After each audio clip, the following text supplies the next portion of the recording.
Tim was about to close the door behind him and have a shower when he thought he heard a voice. It was too faint to make out any words, but it seemed to come from one of the other rooms in the corridor.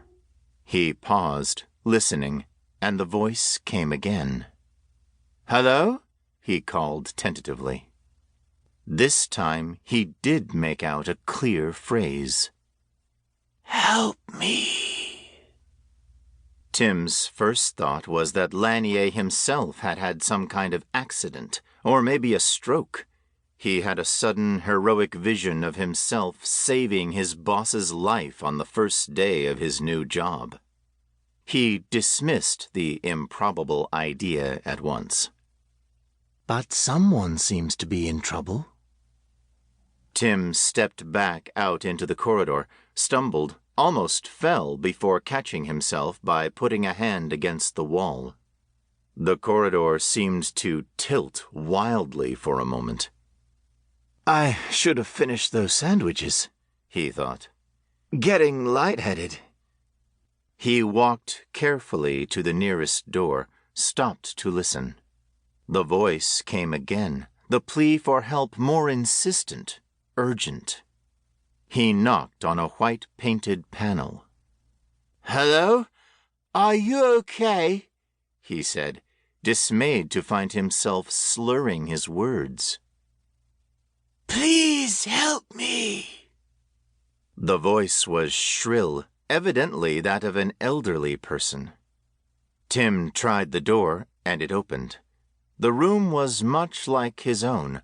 A lamp by the large bed showed that it was occupied by a shrunken, pale figure. Tim could not tell whether it was male or female. He hurried across the plush carpet to the bed, stumbling again. "What is it? What's wrong?" "Tim, they got you too." The face on the pillow was wrinkled, the lips cracked, the red eyes half closed by hardened yellowish mucus. Tim felt slightly sick at the aroma of stale sweat rising from the bed. Then he belatedly understood what the stranger had said. "Do I know you?" he blurted out. "Have we met before?" Another wave of dizziness nearly felled him. He sat down on the bed, propped himself up with one hand. "Tim, it's me, Nigel." Tim struggled to think of anyone called Nigel that he knew.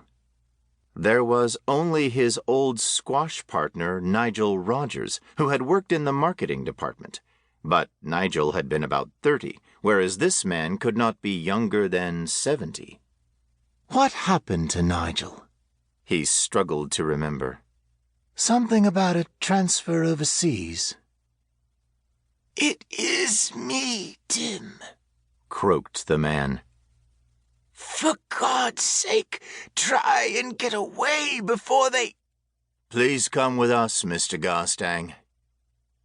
Strong hands lifted Tim from the bed and carried him backwards, feet dragging, out into the corridor and back to his room. He tried to struggle, but felt very weak and confused. Murphy followed, and Tim tried to demand answers from the security chief.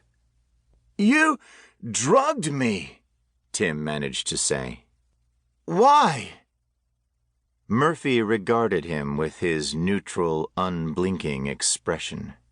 When they reached Tim's room, the security guards laid him on his bed. The men who had carried Tim left without a word. Murphy, however, paused at the door to look back for a moment.